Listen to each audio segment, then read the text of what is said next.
Blueprint. It is Canada's conservative podcast. I'm your host, Jamie Schmale, Member of Parliament for Haliburton, Kawartha Lakes, Brock in Ontario. Thank you so much for joining us. Again, we have a great show lined up for you, but first we need you to like, comment, subscribe, share this program. Help us push back against the ever-moving Liberal agenda. Of course, if you can't watch it all today on Facebook or YouTube, you can download us and listen to us on platforms like CastBox, iTunes, Google Play, you name it, it is out there, and we can do this together. So again, thank you very much. We have new content every single Tuesday, 1:30 p.m. Eastern Time. Our guest today is Dan Albas. He is the Shadow Minister for Climate Change and the Environment. He's also the Member of Parliament in British Columbia for Central Okanagan-Similkameen-Nicola. Thank you so much for joining us. Hey, thanks, Jamie. Great to be here with you. Well, we have a lot to talk to you about, believe it or not. I know it's hard to believe, but you are tabling a private member's bill, but you have to deal with some interprovincial trade issues. But I want to put that to the side just for a quick second, because I think something else popped up just as Parliament shut down for the Christmas break, was the fact that the carbon tax is going to be increasing. Something the Liberals said for I don't know how many months, even years, that they would not increase it. So according to the Liberals, the carbon tax will start to rise by about $15 each year starting in 2023 until it hits $170 per ton in 2030. That is a complete can I say lie here? Can I say lie on this platform? That the Liberals said they would never do that. They would not increase it past what was coming in 2022, which was $50. Yeah, absolutely. During the election, Jamie, they denied. They said we are not going to be raising the carbon tax past, to 2022. We specifically raised this, that they were going to do this, and many in the media fact-checked us saying that it would not happen. But here we are, the last day of the House of Commons sitting in December. The Prime Minister and his Environment Minister do an announcement. Guess what? We're going to 170 tons, or $170 a ton, from where most jurisdictions are at $30. So this was a slap in the face for all those businesses right now that are just struggling with the pandemic, but have been struggling also to deal with a $30 a ton carbon tax.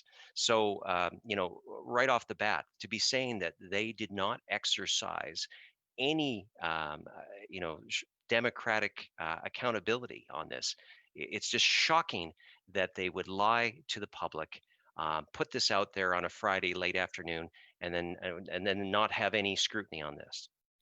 So what does that mean to the average consumer for a liter of gas? What does this mean? I know like everyone will be impacted. The supply chain will be impacted. Prices will increase. So for the pump, at the pump, what does this mean? How will people be dealing with this? Well, again, there's also the Canadian fuel standard that they're going to be adding as well. So prices inevitably will be going up. But look, first of all, Aaron O'Toole has said from day one, we oppose the Trudeau carbon tax. And once we form government, that is the first thing to go. We will work with provinces to work together on climate initiatives, but we're going to do it rather than preaching to them or scolding them. We're actually going to work hand in glove with them. Our provincial premiers and provinces should be partners, not punching bags. But look, there's other things here. The Supreme Court hasn't yet ruled on the constitutionality of the Trudeau carbon tax.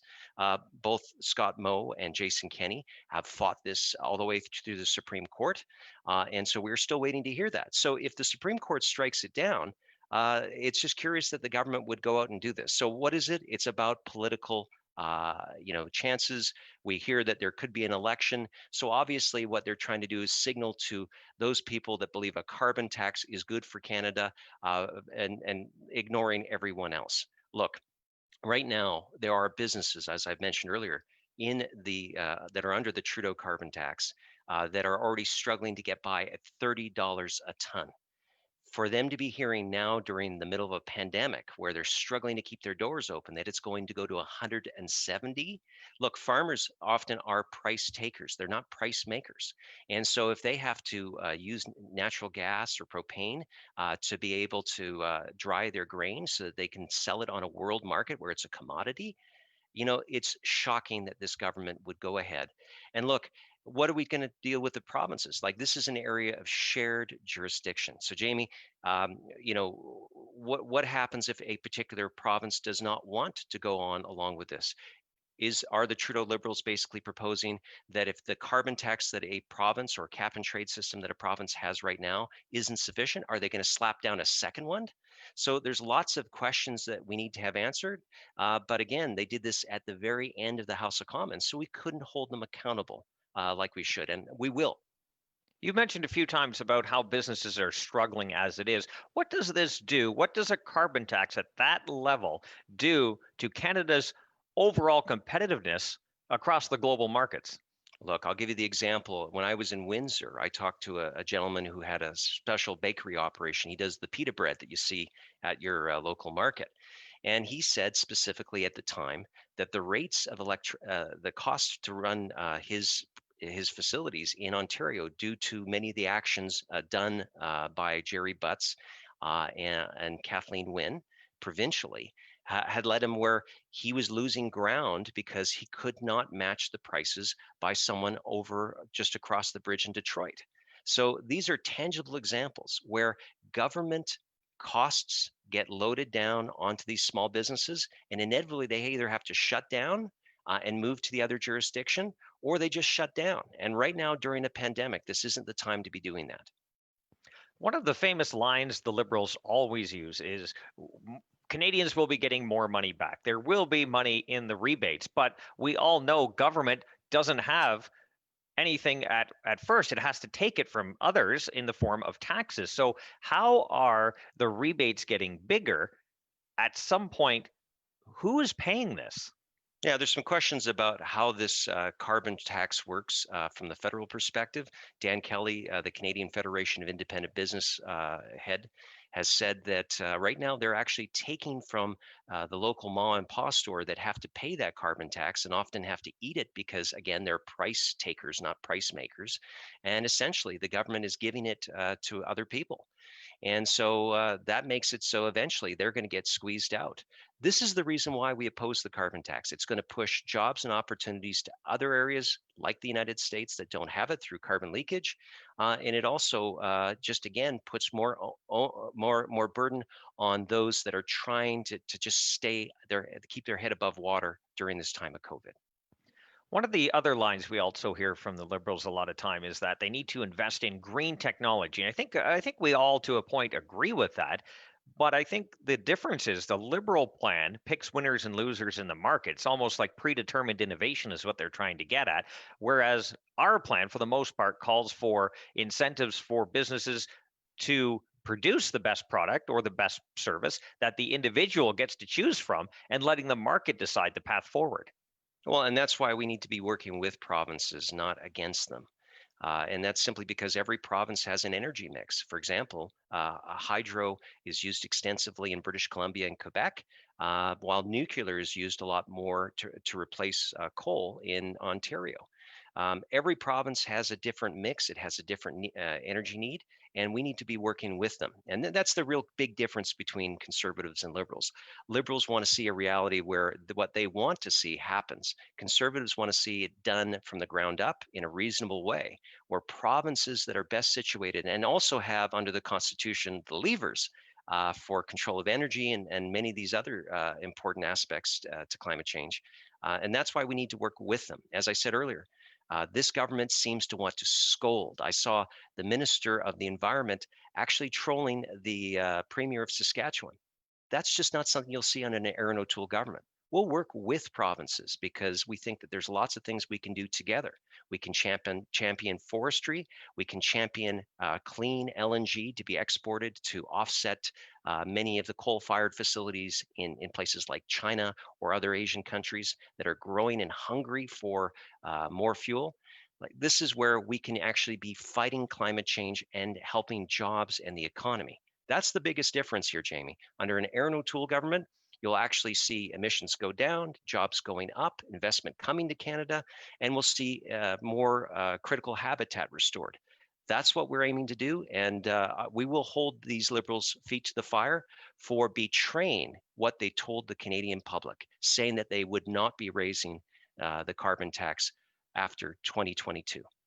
I just want to unpack quickly something you had just mentioned. The fact that energy demand around the world is growing. So if we shut down through the Liberals' plan or significantly limit the amount of production in the Canadian energy sector, that does not stop the overall global demand for energy, which of Yeah, course in many cases could drive up prices and make living even more expensive for people. This is not something that you can't shut down the Canadian energy industry and expect the demand for energy not to increase. So we should have well, a clean way of doing it. Well, exactly. And look, the United States has shown they've become some of the one of the biggest exporters of oil and gas in the world. But you raised something right there is that the choice to buy and support a particular country's energy is a moral one. Do you want us to see Russia, Saudi Arabia, and many other regimes that have terrible rights or human rights records like Iran? Or do you want to see Canada and the United States that have stable or democratic countries, the rule of law? These are the things that countries need to understand. That energy is a form of politics, and we need to be smart. We need to use the markets where they're appropriate, and we also need to make sure that democratic countries, buy from one another. During the last election, I think a lot of the campaign was run on overall affordability. The cost of living was increasing. And I remember at the debates listening to my opponents talk about new taxes they want to bring in, new regulations, all of which combined work to increase the cost of living for individuals. So when we sit at a bit debate and talk about why the cost of food is going up or the price of energy, especially in Ontario, is going up, they never actually got to the root cause. Their solution was to get another government program to fix the problem that they created in the first place. No, and this is again the big problem is that many people, and again I don't attribute this to everyone because obviously Canadians are as many as that aren't partisan, but a lot of Liberals feel that they can use government to change what Canada is, despite the realities that we work in. Look, we're an open and small economy, and we produce things that people want, and we need to make smart choices on that. Now, we can actually fight climate change at the same time, stay in harmony with the United States. At the same time, we can actually see more jobs and growth here in Canada. That is something you can do. But unfortunately, many of the decisions the Trudeau government has made is actually pushing our investment and our jobs south of the border. And we're actually seeing where other countries are benefiting from Canadian know-how. Aaron O'Toole is determined to be smart on these policies and to make the right moves for Canada. And that's something that I think conservatives can be proud of, but I also think that Canadians who maybe not, that politically involved, that's what they want to see. They want to see how are we going to take care of the massive debts that this government has put on even before COVID-19. We need to keep Canadians working. We need to keep, our approach to governing smart and limited. Very well said. I could go on this topic for quite some time, but I do have a limited amount of time. And I also wanted to talk to you quickly about your private members bill that deals with a few interprovincial trade issues. I know has been an issue of yours, something you've been fighting for quite some time, as long as I've known you. Why don't you tell us a bit about that? Well, Jamie, this is an issue that's close to my heart and also to my constituents. Ultimately, my constituents have said time and time again that we need to do something about these archaic prohibition era laws. Now, look, the government put together what it calls its Canadian Free Trade Agreement. I think it's kind of laughable that in a confederation you need to have a signed agreement between provinces to be able to trade between provinces with each other. I think that's a bit silly. But even with that trade deal, which half of it, about 150 pages, are exemptions, one of the exemptions was alcohol. And so we have a case right now where some provinces, like British Columbia, Nova Scotia, Manitoba, Saskatchewan, are open to the free trade of Canadian products like craft beer, like artisan spirits, and as well as wine made by these small family wineries. So there's right now a huge need, and right now people are starting to utilize home delivery more and more, ordering things online more and more. We're seeing at the same time of COVID-19, many of these small family wineries and many of these artisan distillers are seeing their foot traffic drop. People are just not feeling comfortable to go out and expose themselves. And so they have a market that they could be hitting by online sales over the telephone. And right now, certain provinces are blocking it. So what my bill essentially would do would make it so that Canada Post, a crown corporation, would be able to send right across this great country our great Canadian products so that Canadians can trade with Canadians. It'll give more consumer choice. And, I'm just hoping that the big provincial liquor monopolies can understand that this change is happening and they need to get out of the way. I think it would be kind of a surprise to a lot of Canadians to know that in a lot of cases, and this one in particular, it is easier to do business with other countries than it is with some provinces. Believe it or not, in some cases, to many when I say it to people who really don't follow politics or aren't involved a lot, it just kind of hits them like, really, like. How is this possible? And I think you said at the beginning of your statement, how in this confederation are we still dealing with this? Look, Sir John A. Macdonald and George Brown, two opponents that hated each other's guts. If you read some of the history, both agreed that Canada would be stronger if we could trade with one another. I believe that we can live up to that. Look, let's not wait another 150 years to bring this issue to the forefront. Let's get this done. Let's see this bill C-260. There's a online petition right now. So if you type in your Google Dan Albas e-petition, it'll take you right to the petition. You can sign up right there and send your member of parliament a note outlining that you want to see this supported. We can get this done. It's not a difficult bill. And we can support these small and medium-sized businesses. Because look, we see there's going to be tax increases come April 1st on excise for beer and spirits.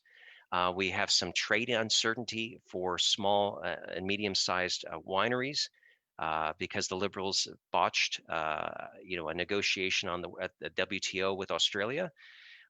This is the time for us to be showing some real support. If entrepreneurs who are willing to put everything on the line to make a great product do not feel that they are wanted in this world, they will close down.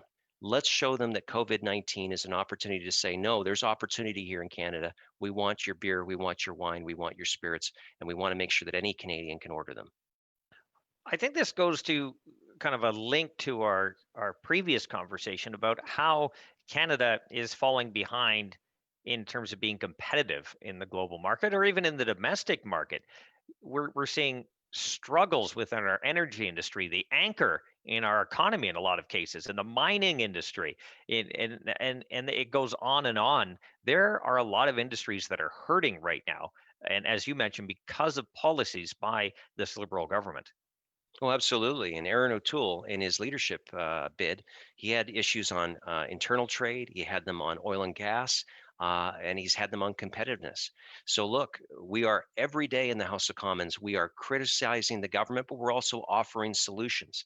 This is a solution that can change the way that we do these things. And look, when other countries, if you went to France or Spain or the United States or Australia, and ask them to see if they allow interprovincial or interstate trade, they would laugh. Of course they do. If you don't own your own domestic market to get the economies of scale to build that great product, how are you going to be successful internationally? Now, Canada has had some great success on the international stage, but you know what? They can't scale up. And the fastest way to scale up for these small and medium-sized business is to give them more opportunities at home where they can send their products. Look, there's too many great wineries. I know Jason Kenney's been tweeting about some of the great craft brewers and some of the whiskeys that they've been producing that has won international acclaim. Well, let's start trading with one another. And this bill is the great reset for, well, pardon me, it's a terrible, Wow. terrible term to be using right now. I should be scolded for that. I think we're going to cut the feed. This is an opportunity, though, for us to now give that beacon of hope to those businesses that right now are looking for a reason to stay open. Dan, I always give the guest the last word here, and I'll give you a chance to redeem yourself on that last little bit. Any closing remarks? Hey, this country is great and it was built on hard work and sacrifice. Let's not tie ourselves into knots. Let's support your local member of parliament if they're conservative. Give them your best ideas, and we're out there and we're going to hold this government to account. All right, we'll have you on again, Dan. Thank you very much. Dan Albas, the Member of Parliament for Central Okanagan-Similkameen-Nicola in the beautiful province of British Columbia. I hope to get out there once again when the borders open up and travel is allowed, because it is a gorgeous part of our country.